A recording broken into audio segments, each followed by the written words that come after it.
नमस्कार, easy learning tree junior में आपका स्वागत है। आज सुनिए मुंशी प्रेमचंद की लिखी कहानी आहुति। आनंद ने गद्देदार कुर्सी पर बैठकर सिगार जलाते हुए कहा, आज विशंभर ने कैसी हिमाकत की। इम्तिहान करीब है और आप आज वॉलंटियर बन बैठे। कहीं पकड़ गए तो इम्तिहान से हाथ धोएंगे। मेरा तो ख्याल है कि वजीफा भी बंद हो जाएगा। सामने दूसरे बेंच पर रूपमणि बैठी एक अखबार पढ़ रही थी। उसकी आंखें अखबार की तरफ थीं, पर कान आनंद की तरफ लगे हुए थे। बोली, यह तो बुरा हुआ, तुमने समझाया नहीं। आनंद ने मुंह बनाकर कहा, जब कोई अपने को दूसरा गांधी समझने लगे तो उसे समझाना मुश्किल हो जाता है। वह उलटे मुझे समझाने लगता है। रूपमणि ने अखबार को समेटकर बालों को संभालते हुए कहा, तुमने मुझे भी नहीं बताया, शायद मैं उसे रोक सकती। आनंद ने कुछ चिढ़कर कहा, तो अभी क्या हुआ? अभी तो शायद कांग्रेस ऑफिस ही में हो, जाकर रोक लो। आनंद और विशंभर दोनों ही यूनिवर्सिटी के विद्यार्थी थे। आनंद के हिस्से में लक्ष्मी भी पड़ी थी, सरस्वती भी। विशंभर फूटी तकदीर लेकर आया था। प्रोफेसरों ने दया करके एक छोटा सा वजीफा दे दिया था। बस यही उसकी जीविका थी। रूपमणि भी साल भर पहले उन्हीं के समकक्ष थी, पर इस साल उसने कॉलेज छोड़ दिया था। स्वास्थ्य कुछ बिगड़ गया था। दोनों युवक कभी कभी उससे मिलने आते रहते थे। आनंद आता था, उसका हृदय लेने के लिए। विशंभर आता था यूं ही। जी पढ़ने में न लगता या घबराता तो उसके पास आ बैठता था। शायद उससे अपनी विपत्ति कथा कहकर उसका चित्त कुछ शांत हो जाता था। आनंद के सामने कुछ बोलने की उसकी हिम्मत न पड़ती थी। आनंद के पास उसके लिए सहानुभूति का एक शब्द भी न था। वह उसे फटकारता था, जलील करता था और बेवकूफ बनाता था। विशंभर में उससे बहस करने की सामर्थ्य न थी। सूर्य के सामने दीपक की हस्ती ही क्या। आनंद का उस पर मानसिक आधिपत्य था। जीवन में पहली बार उसने उस आधिपत्य को अस्वीकार किया था और उसी की शिकायत लेकर आनंद रूपमणि के पास आया था। महीनों विशंभर ने आनंद के तर्क पर अपने भीतर के आग्रह को ढाला, पर तर्क से परास्त होकर भी उसका हृदय विद्रोह करता रहा। बेशक उसका यह साल खराब हो जाएगा। संभव है छात्र जीवन ही का अंत हो जाए। फिर इस 14-15 वर्षों की मेहनत पर पानी फिर जाएगा। न खुदा ही मिलेगा, न सनम का विसाल ही नसीब होगा। आग में कूदने से क्या फायदा। यूनिवर्सिटी में रहकर भी तो बहुत कुछ देश का काम किया जा सकता है। आनंद महीने में कुछ न कुछ चंदा जमा करा देता है, दूसरे छात्रों से स्वदेशी की प्रतिज्ञा करा ही लेता है। विशंभर को भी आनंद ने यही सलाह दी। इस तर्क ने उसकी बुद्धि को तो जीत लिया, पर उसके मन को न जीत सका। आज जब आनंद कॉलेज गया तो विशंभर ने स्वराज्य भवन की राह ली। आनंद कॉलेज से लौटा तो उसे अपनी मेज पर विशंभर का पत्र मिला। लिखा था, प्रिय आनंद, मैं जानता हूं कि मैं जो कुछ करने जा रहा हूं वह मेरे लिए हितकर नहीं है, पर न जाने कौन सी शक्ति मुझे खींचे लिए जा रही है। मैं जाना नहीं चाहता, पर जाता हूं, उसी तरह जैसे आदमी मरना नहीं चाहता पर मरता है, रोना नहीं चाहता पर रोता है। जब सभी लोग जिन पर हमारी भक्ति है ओखली में अपना सिर डाल चुके थे, तो मेरे लिए भी अब कोई दूसरा मार्ग नहीं है। मैं अब और अपनी आत्मा को धोखा नहीं दे सकता। यह इज्जत का सवाल है और इज्जत किसी तरह का समझौता नहीं कर सकती। तुम्हारा विशंभर। खत पढ़कर आनंद के जी में आया कि विशंभर को समझाकर लौटा लाए, पर उसकी हिमाकत पर गुस्सा आया और उसी तैश में वह रूपमणि के पास जा पहुंचा। अगर रूपमणि उसकी खुशामद करके कहती जाकर उसे लौटा लाओ तो शायद वह चला जाता, पर उसका यह कहना कि मैं उसे रोक लेती उसके लिए असह्य था। उसके जवाब में रोष था, रुखाई थी और शायद कुछ हसद भी था। रूपमणि ने गर्व से उसकी ओर देखा और बोली, अच्छी बात है, मैं जाती हूं। एक क्षण के बाद उसने डरते डरते पूछा, तुम क्यों नहीं चलते? फिर वही गलती। अगर रूपमणि उसकी खुशामद करके कहती तो आनंद जरूर उसके साथ चला जाता, पर उसके प्रश्न में पहले ही यह भाव छिपा था कि आनंद जाना नहीं चाहता। अभिमानी आनंद इस तरह नहीं जा सकता। उसने उदासीन भाव से कहा, मेरा जाना व्यर्थ है, तुम्हारी बातों का ज्यादा असर होगा। मेरी मेज पर यह खत छोड़ गया था जब वह आत्मा और कर्तव्य और आदर्श की बड़ी बड़ी बातें सोच रहा है और अपने को भी कोई ऊंचे दर्जे का आदमी समझ रहा है, तो मेरा उस पर कोई असर न होगा। उसने जेब से पत्र निकालकर रूपमणि के सामने रख दिया। इन शब्दों में जो संकेत और व्यंग्य था, उसने एक क्षण तक रूपमणि को उसकी तरफ देखने न दिया। आनंद के इस निर्दय प्रहार ने उसे आहत सा कर दिया था, पर एक ही क्षण में विद्रोह की एक चिंगारी सी उसके अंदर जा घुसी।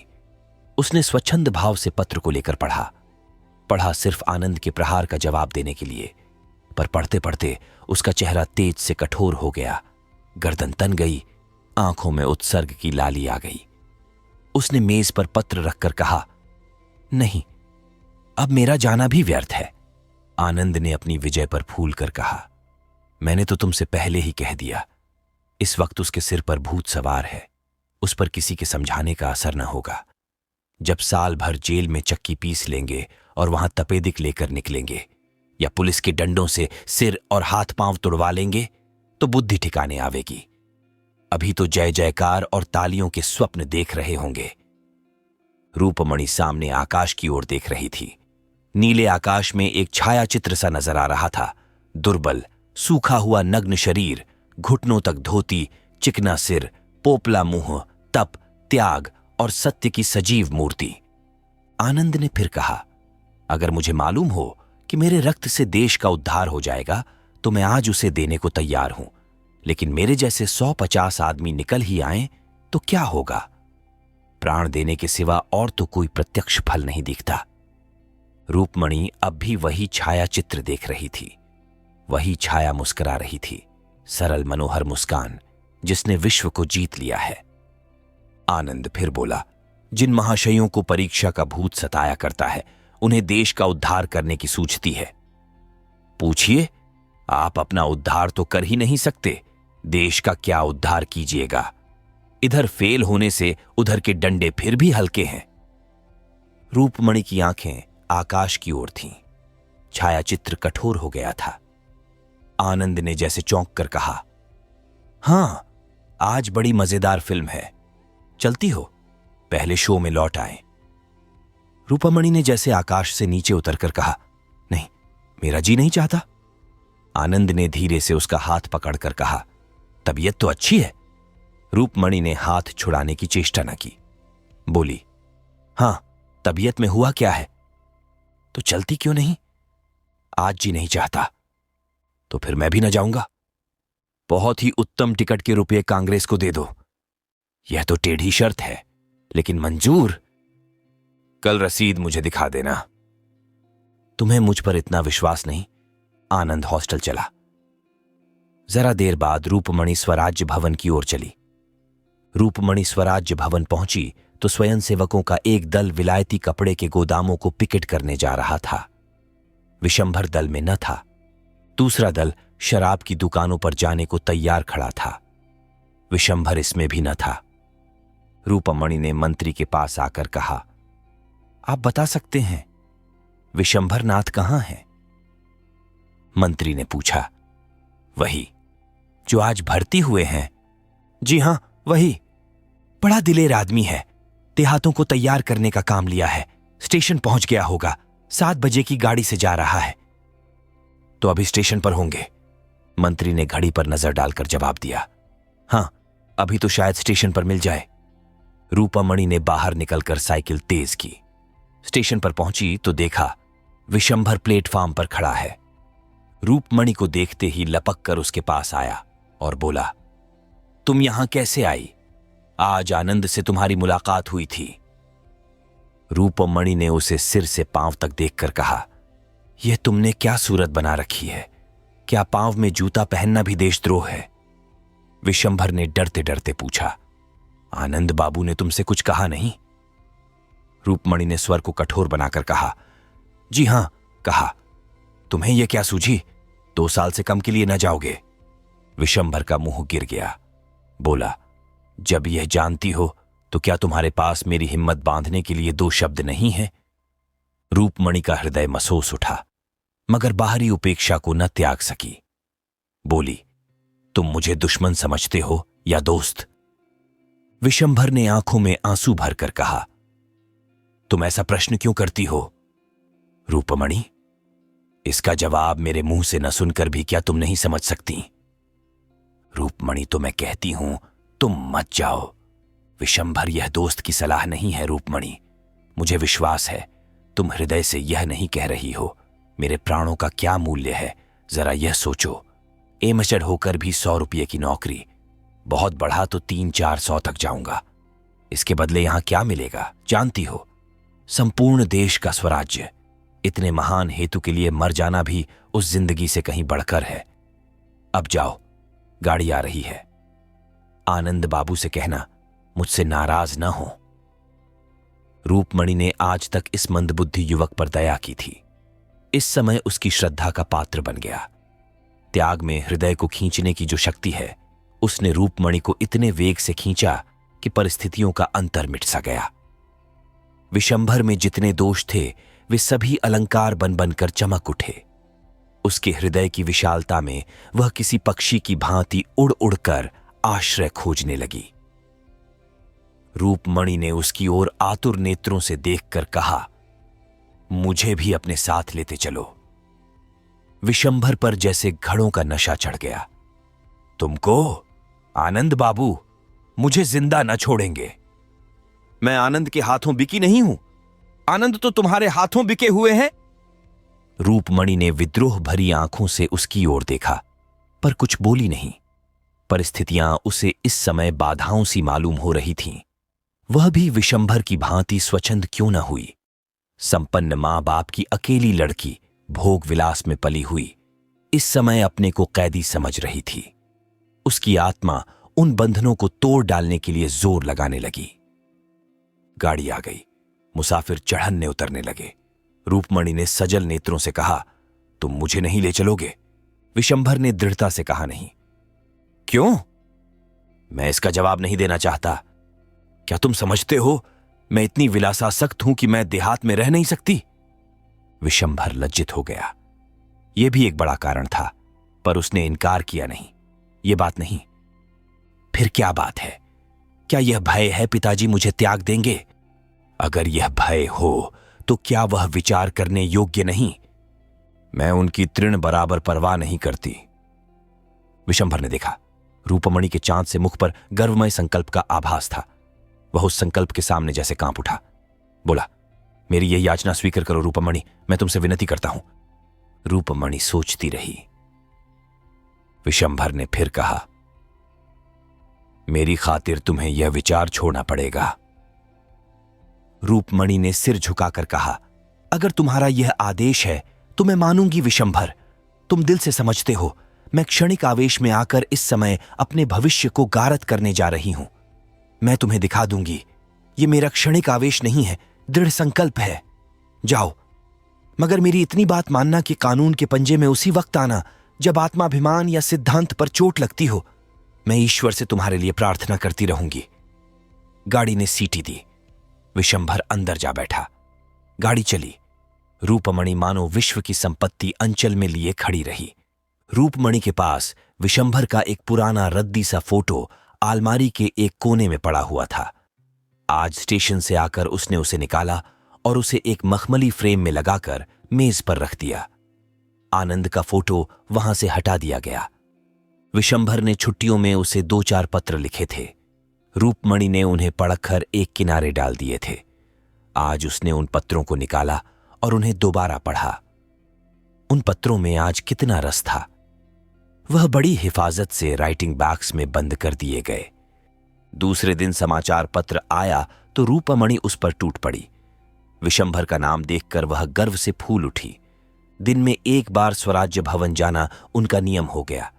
जलसों में भी बराबर शरीक होती। विलास की चीजें एक एक करके सब फेंक दी गईं। रेशमी साड़ियों की जगह गाढ़े की साड़ियां आईं। चरखा भी आया। वह घंटों बैठी सूत काता करती। उसका सूत दिन दिन बारीक होता जाता था। इसी सूत से वह विशंभर के कुर्ते बनवाएगी। इन दिनों परीक्षा की तैयारियां थीं। आनंद को सिर उठाने की फुर्सत न मिलती। 2-1 बार वह रूपमणि के पास आया, पर ज्यादा देर बैठा नहीं। शायद रूपमणि की शिथिलता ने उसे ज्यादा बैठने ही न दिया। 1 महीना बीत गया। एक दिन शाम आनंद आया। रूपमणि स्वराज्य भवन जाने को तैयार थी। आनंद ने भवें सिकोड़कर कहा, तुमसे तो अब बातें भी मुश्किल हैं। रूपमणि ने कुर्सी पर बैठकर कहा, तुम्हें भी तो किताबों से छुट्टी नहीं मिलती। आज की कुछ ताजी खबर नहीं मिली। स्वराज्य भवन में रोज रोज का हाल मालूम हो जाता है। आनंद ने दार्शनिक उदासीनता से कहा। विशंभर ने तो सुना, देहातों में खूब शोरगुल मचा रखा है। जो काम उसके लायक था वह मिल गया। यहां उसकी जबान बंद रहती थी, वहां देहातियों में खूब गरजता होगा, मगर आदमी दिलेर है। रूपमणि ने उसकी ओर ऐसी आंखों से देखा जो कह रही थी, तुम्हारे लिए यह चर्चा अंधकार चेष्टा है, और बोली, आदमी में अगर यह गुण है तो फिर उसके सारे अवगुण मिट जाते हैं। तुम्हें कांग्रेस बुलेटिन पढ़ने की क्यों फुर्सत मिलती होगी? विशंभर ने देहातों में ऐसी जागृति फैला दी है कि विलायती का एक सूत भी नहीं बिकने पाता और न नशे की दुकानों पर कोई जाता है।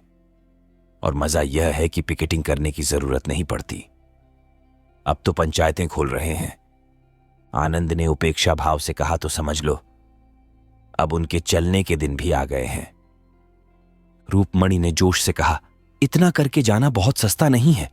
कल तो किसानों का एक बहुत बड़ा जलसा होने वाला था, पूरे परगने के लोग जमा हुए होंगे।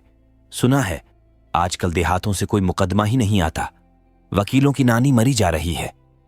आनंद ने कड़वेपन से कहा, यही तो स्वराज्य का मजा है कि जमींदार, वकील और व्यापारी सब मरे, बस केवल मजदूर और किसान रह जाएं।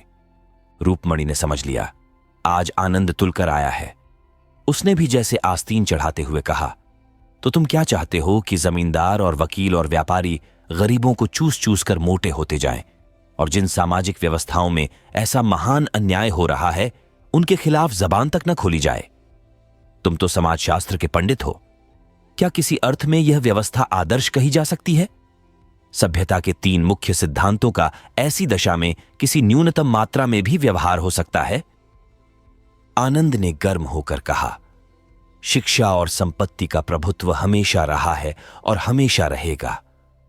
हां, उसका रूप भले ही बदल जाए। रूपमणि ने आवेश से कहा, अगर स्वराज्य आने पर भी संपत्ति का यही प्रभुत्व रहे और पढ़ा लिखा समाज यूं ही स्वार्थांध बना रहे, तो मैं कहूंगी ऐसे स्वराज्य का ना आना ही अच्छा। अंग्रेजी महाजनों की धनलोलुपता और शिक्षितों का स्वहित ही आज हमें पीछे डाल रहा है। जिन बुराइयों को दूर करने के लिए आज हम प्राणों को हथेली पर लिए हुए हैं, उन्हीं बुराइयों को क्या प्रजा इसीलिए सिर चढ़ाएगी कि वे विदेशी नहीं स्वदेशी हैं? कम से कम मेरे लिए तो स्वराज्य का यह अर्थ नहीं है कि जॉन की जगह गोविंद बैठ जाएं। मैं समाज की ऐसी व्यवस्था देखना चाहती हूं जहां कम से कम विषमता को आश्रय न मिल सके। आनंद, यह तुम्हारी निज की कल्पना होगी। रूपमणि, तुमने अभी इस आंदोलन का साहित्य पढ़ा ही नहीं। आनंद, न पढ़ा है न पढ़ना चाहता हूं। रूपमणि, इससे राष्ट्र की कोई बड़ी हानि न होगी।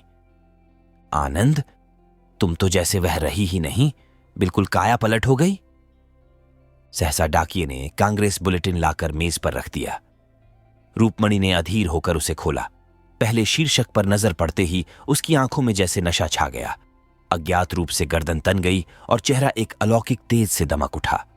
उसने आवेश में खड़ी होकर कहा, विशंभर पकड़ लिए गए और 2 साल की सजा हो गई। आनंद ने विरक्त मन से पूछा, किस मामले में सजा हुई?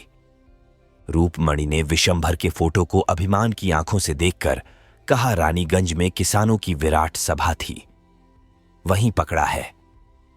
आनंद, मैंने तो पहले ही कहा था 2 साल के लिए जाएंगे, जिंदगी खराब कर डाली। रूपमणि ने फटकार बताई, क्या डिग्री ले लेने से ही आदमी का जीवन सफल हो जाता है? सारा ज्ञान, सारा अनुभव पुस्तकों ही में भरा हुआ है। मैं समझती हूं संसार और मानवीय चरित्र का जितना अनुभव विशंभर को 2 सालों में हो जाएगा, उतना दर्शन और कानून की पोथियों से तुम्हें 200 वर्षों में भी न होगा। अगर शिक्षा का उद्देश्य चरित्र बल मानो तो राष्ट्र संग्राम में मनोबल के जितने साधन हैं, पेट के संग्राम में कभी हो ही नहीं सकते। तुम यह कह सकते हो कि हमारे लिए पेट की चिंता ही बहुत है, हमसे और कुछ हो ही नहीं सकता, हम में न उतना साहस है, न बल है, न धैर्य है, न संगठन, तो मैं मान जाऊंगी। लेकिन जाति हित के लिए प्राण देने वालों को बेवकूफ बनाना मुझसे नहीं सहा जा सकता। विशंभर के इशारे पर आज लाखों आदमी सीना खोलकर खड़े हो जाएंगे। तुम में है जनता के सामने खड़े होने का हौसला। जिन लोगों ने तुम्हें पैरों के नीचे कुचल रखा है, जो तुम्हें कुत्तों से भी नीचे समझते हैं, उन्हीं की गुलामी करने के लिए तुम डिग्रियों पर जान दे रहे हो। तुम इसे अपने लिए गौरव की बात समझो, मैं नहीं समझती। आनंद तिलमिला उठा, बोला, तुम तो पक्की क्रांतिकारिणी हो गई इस वक्त। रूपमणि ने उसी आवेश में कहा, अगर सच्ची खरी बातों में तुम्हें क्रांति की गंध मिले तो मेरा दोष नहीं। आज विशंभर को बधाई देने के लिए जलसा जरूर होगा, क्या तुम उसमें जाओगी? रूपमणि ने उग्र भाव से कहा, जरूर जाऊंगी, बोलूंगी भी, और कल रानीगंज भी चली जाऊंगी। विशंभर ने जो दीपक जलाया है वह मेरे जीते जी बुझने न पाएगा। आनंद ने डूबते हुए आदमी की तरह तिनके का सहारा लिया। अपनी अम्मा और दादा से पूछ लिया है? पूछ लूंगी, और वह तुम्हें अनुमति भी दे देंगे।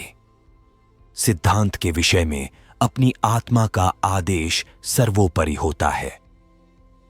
अच्छा, यह नई बात मालूम हुई।